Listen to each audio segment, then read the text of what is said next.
Hi guys, and welcome back. Today we are going to be discussing Julius Caesar and the death of the Roman Republic. At this point, you should have watched the little 30-minute documentary introducing Caesar and his early life.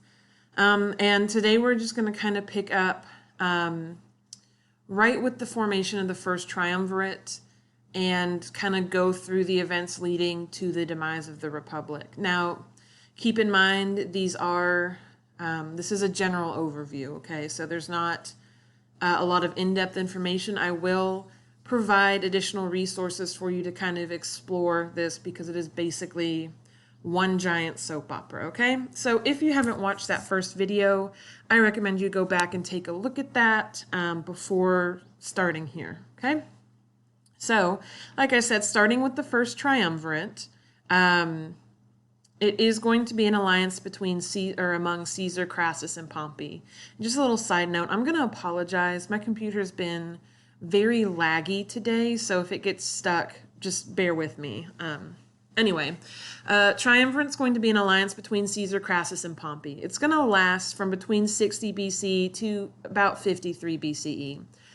The purpose of this alliance is for these three men to essentially join together because they each have their own advantages and dominate Rome's political landscape at the time. Things are not unsettled, but all of these men want to get ahead, and they realize really the only way to do this is to create an alliance. So they are considered at the time to be three of the most powerful men. Caesar and Crassus tend to agree more often with one another just because Caesar served under Crassus during Spartacus's revolt. They have kind of a reputation and a history together. They tend to be against Pompey, so the idea is that this alliance will help unify them and into a more common voice because they do all have power and voice within Rome. So Caesar at this time is really popular with the people. He's very popular with the plebs. Because of what he did when he served in office as both priest and as quaestor and a praetor. He has gained his popularity and he has a good legal reputation. So people see him, they love him, they trust him. Okay, specifically like plebs and common folk, which is the majority of Rome. Crassus is the wealthiest man in Rome at this time. I've seen estimates of how much Crassus would have been worth, but because of Roman currency and inflation and all these other things, it's hard to truly estimate, although I saw somebody said he'd probably be a billionaire by today's standards. He also influences the equestrian order, which is kind of a noble order, so he's got nobility and wealth on his side. And last but not least, we have Pompey, who is known right now as Pompey the Great. He does also have a lot of wealth from all of his military conquests, and he is also really well known as a great military general. His soldiers love him. The people love him as a military general because of all of his victories and all the things he has done. And I know eventually Caesar will get there, but for now, Caesar is not known for his military reputation. He is known for his popularity, okay? So, Caesar's popularity is a little concerning for the members of the triumvirate, for Crassus and for Pompey. It's going to lead to some pretty bad decisions, okay? So Caesar is given a military command, and he does win some victories in Gaul and other areas. But part of what happens with Gaul is we'll take a look at this in a moment. So hold on to Gaul for just a second. Caesar was already really popular with the people, and they do succeed in their goal of getting Pompey to be consul. And Crassus, I think, is also consul at this time. So Pompey and Crassus are consuls. Pompey is a little jealous of Caesar's fame and success. And by little, I mean a lot. And so they promise him wealth, a very good position within the government. And so basically what's going to happen is Pompey decides, with Crassus's support, basically that they're going to exile Caesar. Now, they don't say it's exile. They're not like, oh, Caesar, you have to leave Rome and never return. They disguise it as like, oh, we're going to offer you this great position as a governor in this lovely town in the middle of nowhere that's super far away from Rome, and you're going to have a great time. So it's an unofficial exile. And they send Caesar, and Caesar goes, but what's going to happen is Caesar decides that the only way to be truly successful is through the military. And so he basically disobeys the orders he received from Pompey and Crassus and decides to create his own army, or use his legions that he was given to invade Gaul, aka France. So he just goes ahead and he just invades France without anybody's permission. And realizes, like, if I screw, like, I'm breaking the law, essentially. If I screw up, it's game over. However, Caesar does a like stunning job in France. He wins victory after victory. And on top of that, he keeps writing home about these victories. And so, people are looking forward to hearing from Caesar and what's happening in France. And so he writes a whole book. It's called De Bello Gallico, or concerning the Gallic War, where it basically recounts his adventures in Gaul with his troops and talks about how he's winning and all that stuff. And that's how we know a lot about, like, Druids and early tribes in France, based off of what Caesar has written. Well, Crassus is also kind of jealous of what's happening with Caesar, especially when the news of Caesar's victories start coming in. So Crassus decides he also wants to go conquer areas, and so he decides he's going to conquer Parthia, which was part of the Persian Empire at the time. And so he decides he's just going to go and do this, and it does not turn out as well for Crassus. He ends up very, very dead. And it is considered one of the greatest Roman military losses. So, way to go, Crassus. And with Crassus' death, that just brings us down to Caesar and Pompey. Now, Pompey is very nervous that Caesar's popularity is going to make him consul. Okay, so this is when he decides to bring up that Caesar has broken the law and that he should disband his army and come home and face trial, essentially. Well, Caesar's not dumb. He doesn't trust Pompey. And he basically says, I'll come home if you quit being consul, so you won't have the power to try me or put me in jail. Well, doesn't go well with Pompey. And so Pompey gets the Senate involved, and now the Senate is demanding that Caesar returns home immediately, disbands his army, and face trial. Well, Caesar's not super happy about this. So Caesar is just going to say, you know what? No, it's going to be a hard no from me.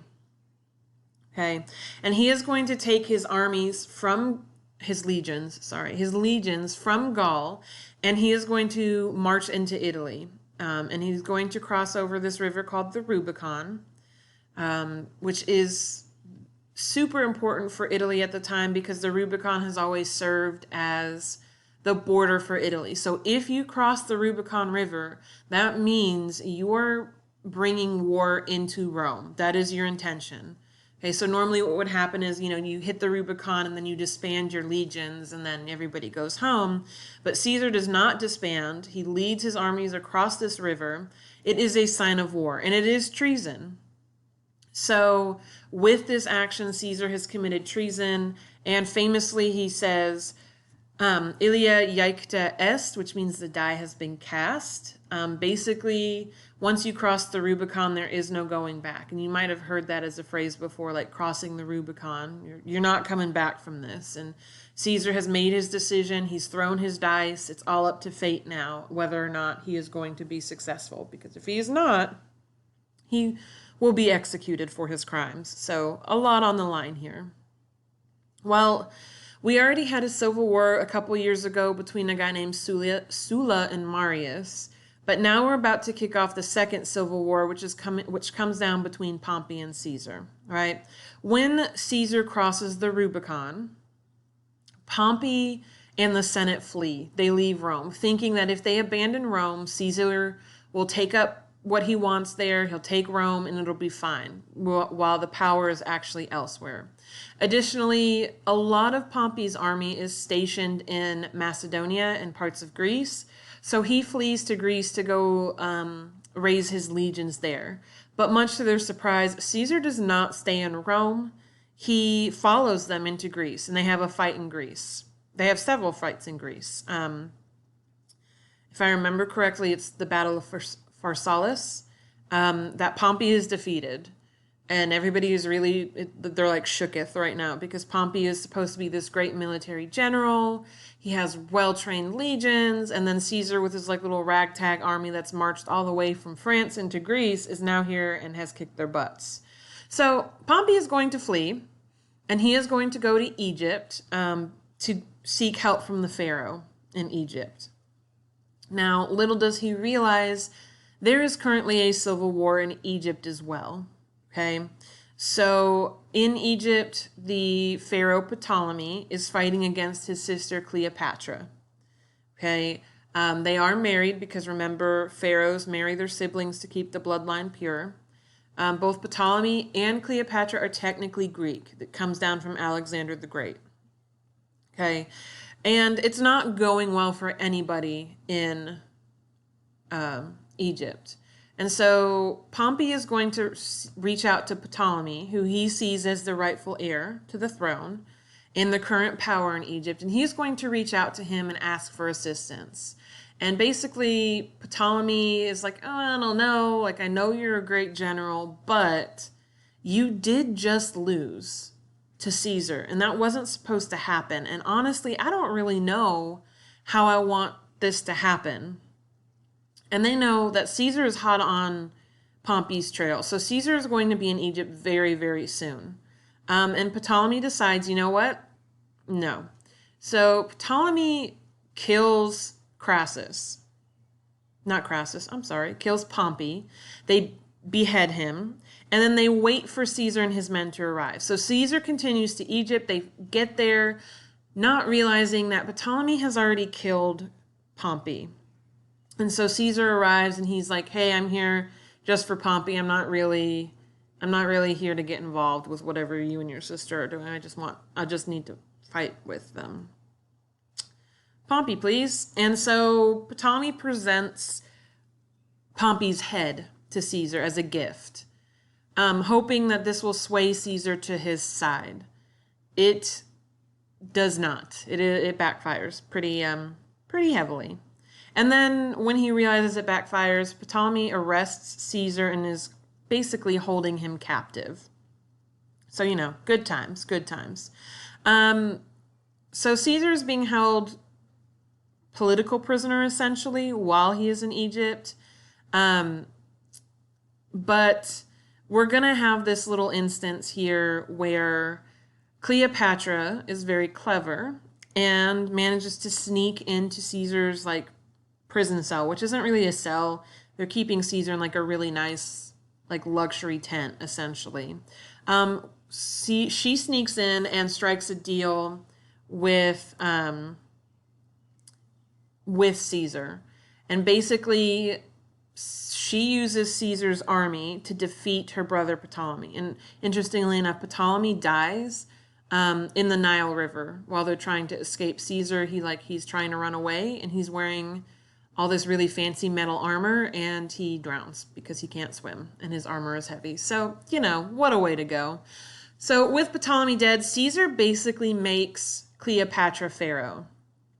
And although it is not expressly stated, it is implied that because she has allied herself with Caesar in Rome, Egypt now owes fealty to Rome, and is supposed to be paying tributes for all the help they have given.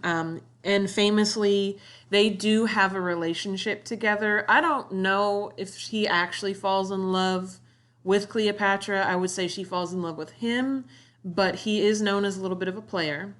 And so she gives birth to a son named Caesarion, which will come up later. Okay, so we're going to pause here, and then next time we'll pick up with Caesar returning to Rome and kind of how this is going to play out for him there. All right.